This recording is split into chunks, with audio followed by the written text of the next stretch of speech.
Dearest Hugh, oh, I've had the most dreadful luck. I feel terrible that you've been left alone all this time. Dearest Hugh, oh, I've had the most dreadful luck. I feel terrible that you've been left alone all this time. The traitorous Dr. Gray tried to steal the annular spectrum, a ring I developed to allow perception and alteration of colour. Some call them impossible colours. Impossible for Dr. Gray, maybe. Anyway, something went wrong. I turned a strange shade and became invisible. The ring, it fractured, scattering coloured shards far and wide. I stayed at home for many weeks, watching, waiting, existing on this coloured plane. I couldn't speak to you, nor interact with anything in the mono world. So I left. I left for the university where I hid away the coloured tools I had created. I pray you have found what is left of the ring.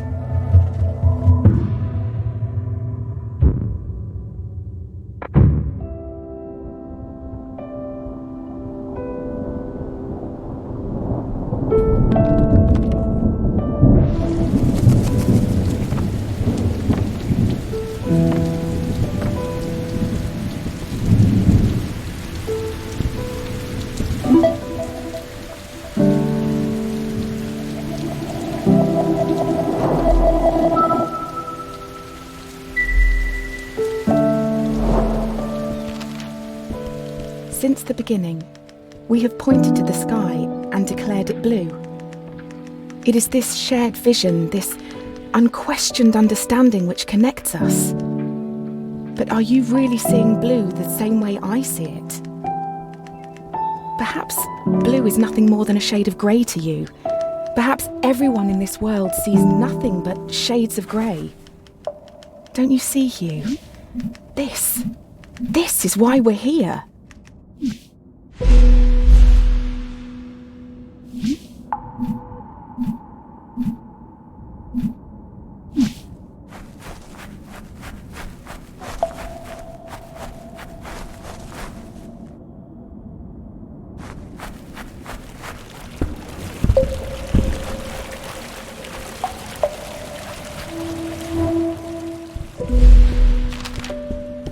When you enter a cave expecting a waterfall, the chances are your expectations will be met.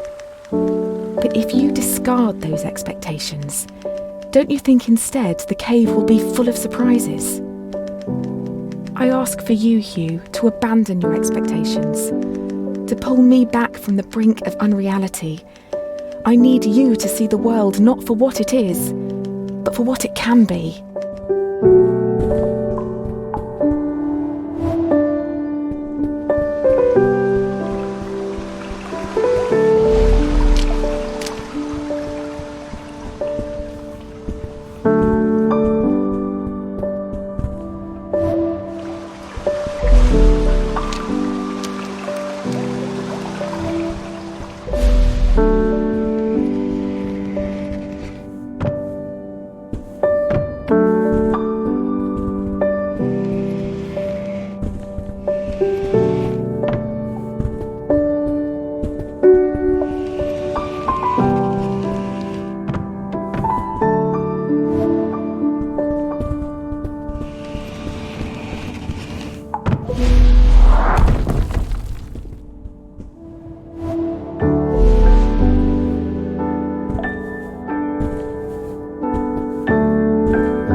Did you know, Hugh, that purple is at the very end of the visible spectrum? It's the hardest colour for our eyes to distinguish. Now, imagine a shade one step further than purple, a colour beyond what we can actually perceive.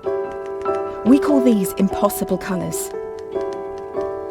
And I fear that this is where I currently reside. If reality is rooted in our perception, and you cannot perceive me, do I even exist to you? I'm sure that I do. I mean, you're reading this letter, or at least I hope you are. I'm sorry, but existing in this strange state of impermanence does funny things to you, Hugh. It makes you question what is real.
The university gardens were bathed in an earthy orange light when I first met Dr. Gray.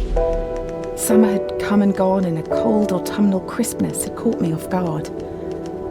I sat on the grass, surrounded by my books and papers, when a cool breeze threatened to blow my notes across the lawn. A page escaped my reach and took flight. A man not much older than myself chased after it, catching it on his third or fourth attempt. I remember his gentle smile when he returned it. He started talking and I was surprised that he had read my work in the university journal. He said he was a professor and that he hoped we could work together someday. It's funny, Hugh, how something so small can change so much.